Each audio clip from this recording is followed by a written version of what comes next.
Hai guys, selamat datang di channel aku, Homero06. Baca novel yuk! Dukung channel ini ya dengan cara klik subscribe dan jangan lupa like, komen, dan share sebanyak-banyaknya ke teman kalian ya. Selamat membaca dan mendengarkan. Cinta Naura bab 3. Sesampainya Naura di kantor Vito, Naura menanyakan kepada resepsionis. "Permisi mbak, apa benar ini perusahaan Purnama Group dan apakah benar Pak Vito bekerja di sini?" tanya Naura. "Bagaimana Anda kenal dengan Pak Vito?" ujar resepsionis tersebut. "Kalau memang benar, saya ingin bertemu dengannya. Ada hal yang penting yang ingin saya sampaikan," ujar Naura. Resepsionis itu pun penuh curiga saat melihat Naura mencari bosnya. "Apa kamu sudah membuat janji?" tanya resepsionis tersebut. "Janji? Belum mbak," jawab Naura. "Kalau belum, dia tidak bisa bertemu," ujar resepsionis tersebut. "Tapi Pak Vito bilang kalau saya butuh langsung temui saja. Coba mbak katakan padanya Naura ingin bertemu," ujar Naura kepada resepsionis tersebut. "Sebentar ya, saya tanyakan dulu," ujar resepsionis tersebut. Resepsionis itu pun menelpon sekretaris Pak Vito. Setelah beberapa menit menelpon, "Pak Vito ada di ruangan direktur lantai 9, ujar resepsionis itu. "Baik mbak, terima kasih," ujar Naura. Naura langsung menuju lift dan menekan tombol 9. Sampainya Naura di lantai 9, dia melihat ada sekretaris Pak Vito yang menunggunya di depan. "Permisi Nona, pasti kamu Naura ya?" ujar sekretaris itu. "Iya mbak," ujar Naura. "Silakan masuk Nona, Pak Vito sedang menunggu Anda di dalam," ujar sekretaris itu. Naura pun masuk ke dalam ruangan Vito. Naura begitu syok saat melihat wanita-wanita yang bekerja di kantor itu begitu cantik dan seksi. "Permisi pak," ujar Naura. "Silakan duduk," ujar Vito. "Bapak, saya nggak mau basa-basi ya. Saya kemari hanya ingin menanyakan apa kartu mahasiswa saya ada di Bapak," tanya Naura. "Naura, kenapa kamu tanyakan kepada saya?" ujar Vito berjalan mendekati Naura. "Terakhir saya melihat KTM saya itu ada di mall dan saya baru ingat kalau Bapak itu pria mesum yang ada di toko tersebut bersama saya," ujar Naura. "Pria mesum?" ujar Vito. "Iya, pria mesum," ujar Naura. "Sudah ya pak, saya mau pakai kartunya, jadi tolong kembalikan," ujar Naura. "Jangan kayak gitu dong, ada syaratnya lah jika kamu mau kartumu kembali," ujar Vito. "Itu apa?" ujar Naura. "Kamu harus menjadi bodyguard untuk Dimas," ujar Vito. "Tapi saya kan kuliah pak, dan saya juga kerja paruh waktu," ujar Naura. "Kuliah kamu akan saya pindahkan ke sore, dan kamu sudah dipecat di tempat kerjamu yang sekarang," ujar Vito. "Bapak jangan sok kuasa deh, jangan sok tahu," ujar Naura. "Kalau kamu gak percaya, sekarang kamu hubungi bos kamu," ujar Vito. Naura pun mengambil ponselnya dan menghubungi pihak kafe. "Halo pak, selamat siang," ujar Naura. "Halo Naura, ada apa?" ujar bos yang ada di kafe. "Saya mau tanya pak, apakah saya masih boleh bekerja di kafe bapak?" ujar Naura.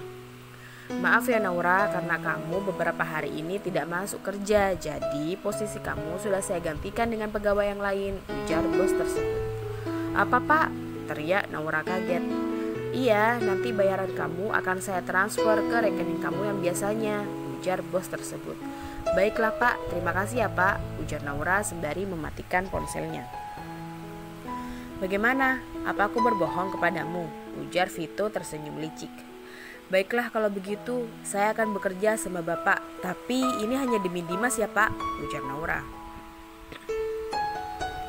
"Iya, mulai besok kamu akan pindah ke rumah saya," ujar Vito.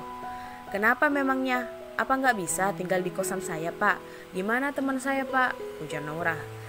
"Teman kamu nggak bakalan gimana-gimana kan dia udah besar," ujar Vito.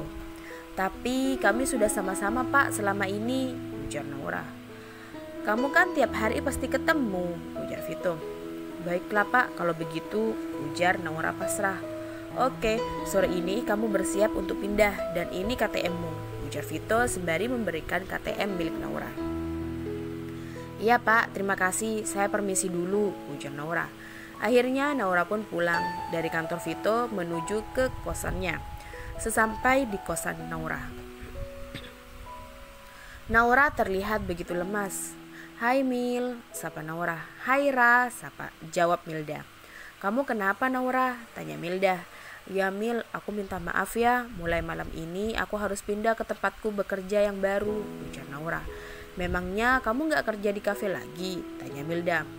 Aku dipecat dan sekarang aku kerja jadi bodyguard anak-anak, ujar Naura.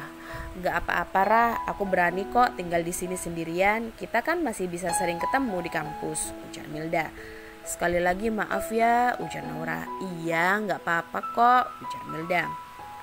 Naura pun membereskan barangnya sembari menangis karena harus berpisah dengan sahabatnya itu.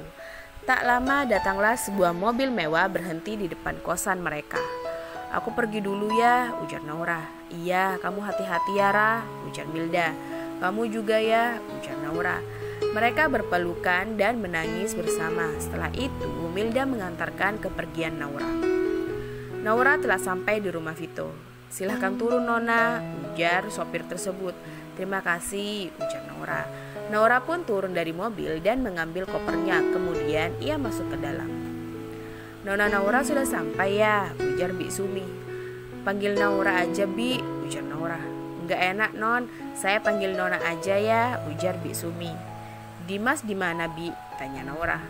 Dan Dimas ada di kamarnya, mungkin sudah tidur Non, karena nunggu Nona Naura lama sampainya, ujar Bi Sumi. Jadi Dimas nungguin saya Bi, ujar Naura. Iya Non, ujar Bi Sumi. Naura pun masuk ke dalam kamar Dimas dan melihatnya sedang tertidur dengan pulasnya.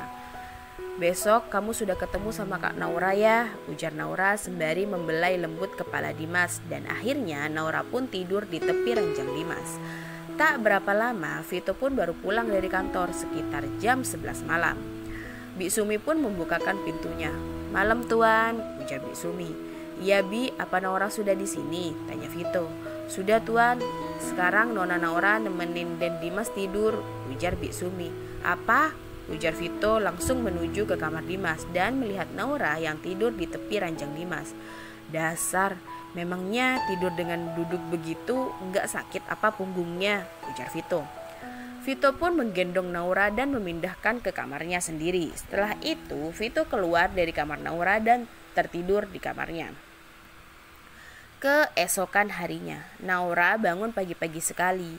Ia bingung ketika melihat dirinya sudah ada di kamarnya, padahal semalam ia tidur menemani Dimas. Perasaan semalam aku tidur di kamar Dimas deh. Sekarang kok aku ada di sini ya? Ah, sudahlah, lebih baik aku mandi saja, ujar Naura. Naura segera mandi dan setelah selesai menuju ke dapur untuk membuatkan sarapan untuk Dimas. Ia melihat Bi Sumi yang sedang sibuk memasak di dapur. Pagi Bi, sapa Naura.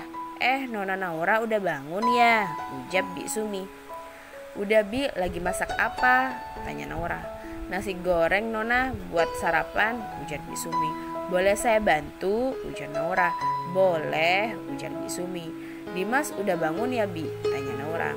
Udah Nona, tadi Dimas lari pagi sama kakaknya, sama seperti biasa, ujar Bi Sumi.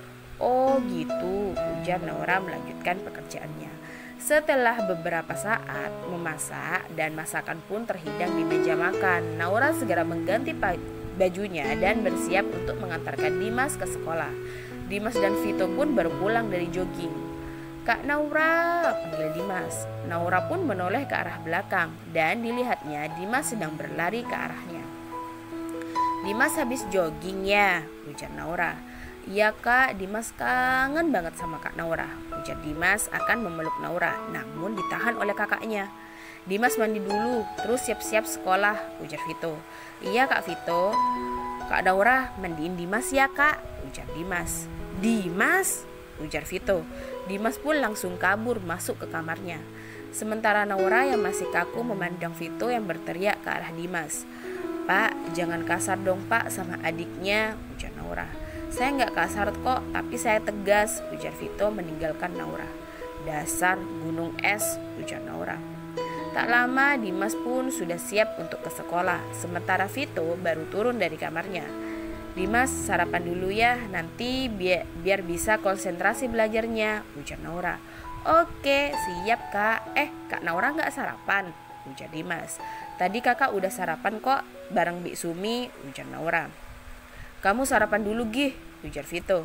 Dimas terlihat takut dengan kakaknya dan langsung menundukkan kepalanya. Kemudian mereka makan bersama. Setelah sarapan, Naura mengantarkan Dimas ke sekolah. Kamu bisa membawa mobil? Tanya Vito. Bisa pak, ujar Naura. Vito pun melemparkan kunci mobilnya kepada Naura. Dengan sigap, Naura menangkap kunci mobil itu. Kamu pakai mobil putih itu untuk mengantarkan Dimas, ujar Vito. Baik pak, ujar Naura. Ayo kak Naura, ajak Dimas. Dimas begitu senang saat pergi bersama Naura. Selama ini Dimas tak pernah lagi tersenyum maupun tertawa lepas semenjak kepergian kedua orang tuanya untuk selama-lamanya. Dan kini kehadiran Naura membuat Dimas seperti berwarna lagi. Dimas dan Naura mengendarai mobil putih dan menuju ke sekolah Dimas. Sementara itu, Vito menggunakan mobil lainnya untuk pergi ke kantor. Sesampainya di sekolah, kamu masuk dulu ya, Kak Naura tunggu di mobil, ujar Naura. Tapi Dimas lama loh kak sekolahnya, ujar Dimas. Ya nggak apa-apa, Kak Naura tetap tungguin kamu kok. Nanti Kak Naura kan bisa belajar di mobil, ujar Naura. Oke kak Naura hati-hati ya, ujar Dimas. Dimas pun masuk ke dalam kelasnya dan Naura duduk di dekat parkiran mobil dan mengerjakan tugas kuliahnya. Dari kejauhan nampak sebuah mobil hitam tengah mengawasinya. Sekolah pun berakhir, semua anak-anak berhamburan keluar dari sekolah. Nampak Dimas yang berlari mendekati Naura. Ayo kita pulang yuk, ajak Naura. Naura dan Dimas masuk ke dalam mobil. Kemudian mobil itu pun bergerak. Saat mobil itu mulai meninggalkan sekolah agak jauh, nampak mobil hitam itu terus mengikuti mereka. Naura melihat dari kaca spion, mobil hitam itu mengikuti mereka. Dimas, tahu nggak mobil hitam itu milik siapa? Ujar Naura. Nggak tahu kak, coba Dimas tanya kakak dulu, ujar Dimas. Dimas memotret plat nomor mobil tersebut dan mengirimkannya kepada Vito. Vito pun membuka pesan dari Dimas dan dia pun langsung mengecek plat nomor mobil tersebut.